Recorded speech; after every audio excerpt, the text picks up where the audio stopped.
G back at y'all with another video. And it's just a little 175K update review.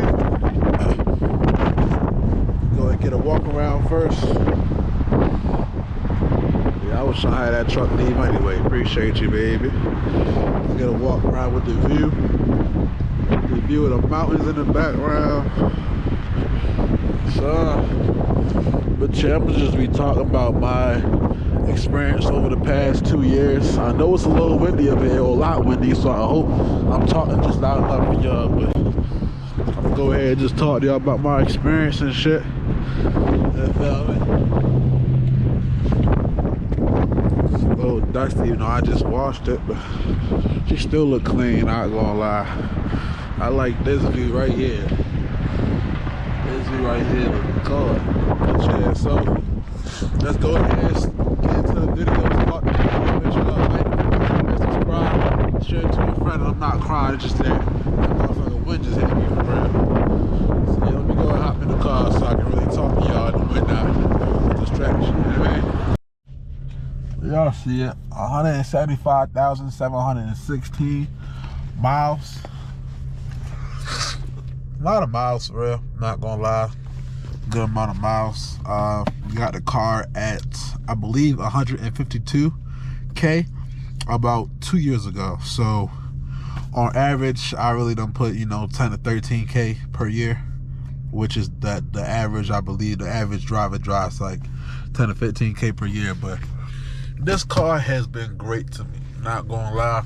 If you're looking for reliability, this car is great. The 37s, in my opinion, it's great. I know a lot of y'all like Q50s and stuff. Personally, I do like the twin turbo Q50s, but I'm not a turbo type of guy, and I like the VQ sound way better than the turbos.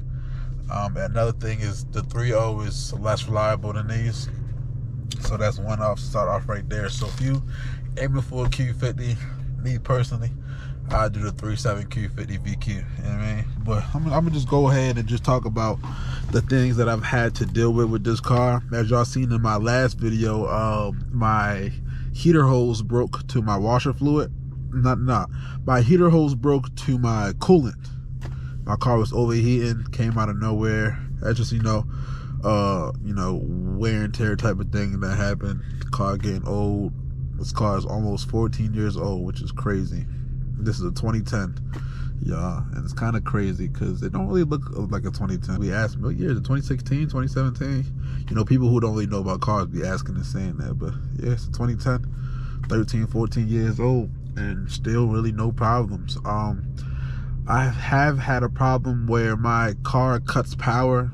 If I'm racing, it cuts power, or it would just bog down, or I wasn't able to hit red line, which is 7,500 RPM.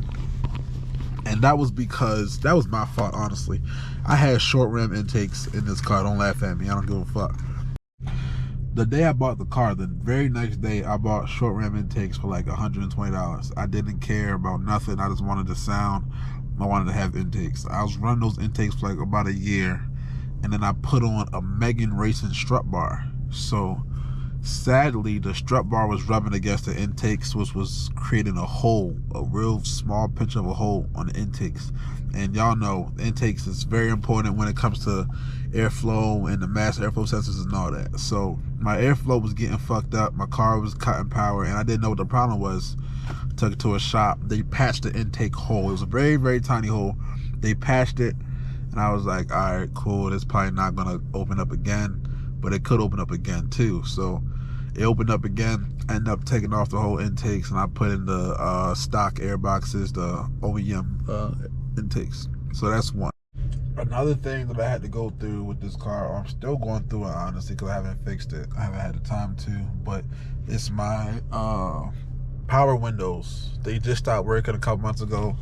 I don't know if it's because it just stopped working, or because I left my sunroof tilted and it started raining outside for like a good, it was tilted for like 20 minutes. Left it open.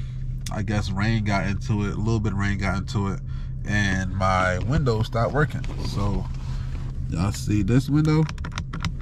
don't go down. This window don't go down. This window, passenger, don't go up and down.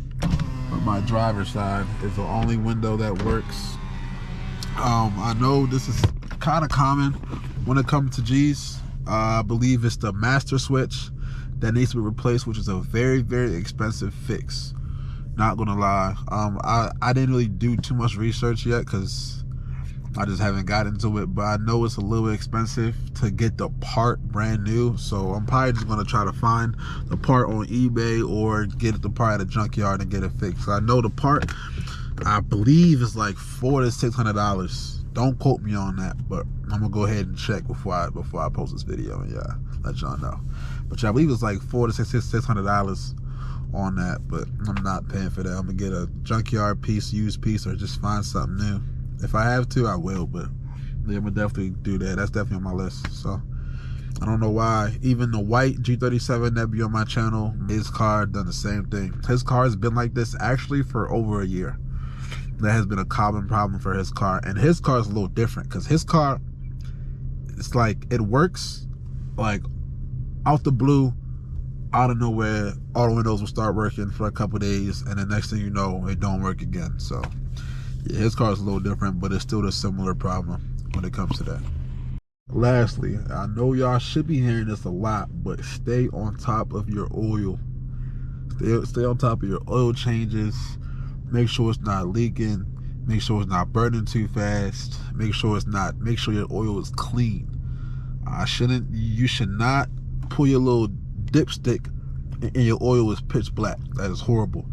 I can't be talking honestly because my next oil change says 173 and y'all see I'm at 175, so I gotta do that. I be doing my own oil changes sometimes if I don't feel like it, take it to the shop, go get it done, $50, $60, whatever. But yeah, stay on top of your oil. These cars are known to, I guess, burn oil fast, or you know, something like that. So I get my oil changes. I'm being a hypocrite as I'm saying this. I get an oil change about every 3,500 to 5,000 miles. I don't ever exceed 5,000, but about an average of 3,500 to 4,000 miles, I get an oil change every time. So just stay on top of your oil. Yeah, that's pretty much it. That's all I got for y'all, really. This car has not been a bad car for me. It's been a great car. No major transmission issues, no major engine problems, nothing. Suspension issues, nothing. So that's just my personal experience. And yeah.